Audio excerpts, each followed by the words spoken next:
20 milyon dedin, 2 milyon. 20 milyon. He, yok o bizim bir dostumuz var. Dayısı Mahmud'u. O söylemişti. O boş ver. Aynen buyur. 20 milyon dedi. Tamamda pullar var. Köşe altında pullar var.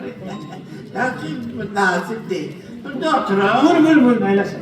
Şurada boynum ağrıyacak. Peki burada oturun. Bakın bu mesela. Yanında oturun da oğlum sen. Buyurun. Götür şu an. Gecikmemiş ya. Yok tam vaktinde geldi. Ben demeli ipotika götürmüştüm sizden. Aha. Diye bu aylık borcu verilmeli yani. Ha. Bak yaxşı. Buyurun. Benim harcadı. Kime karşı? Diyen hara koydum. Güzel almıştım maaşımı. Aha buradadır. Demeli ipoteka almaktadır daha. Ben de mesuliyetli bir vatandaş gibi ay bana kendi ipoteka alırım. Düzdür. Bəli. Elə şimdi niyə eləsin? Yapın sen sonra. Biz. İki. Növbədə adam çox deyəmə. Onu olsa xəzinəyə verəcəksiniz. 3. İstəyirsin aparatdan da keçirdəcəklər onu. 4 diyor. Diyesen 4 diyor. Bir. İki.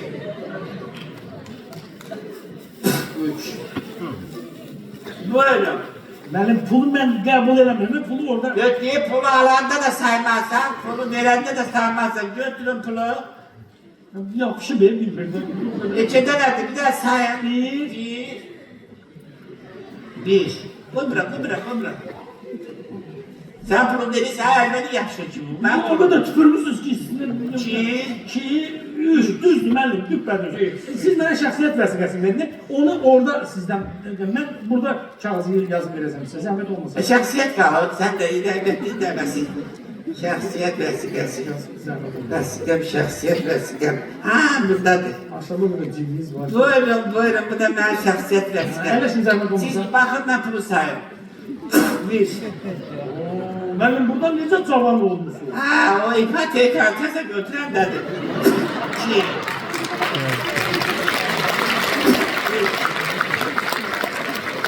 Üç. Bir, iki, üç. Bir, iki, üç. Bir, Evet. Hadi. Ha. Bütün Mən hafta burada baktım. beklememsin burada. Mən Bir. burada baktım. Bu ay sizin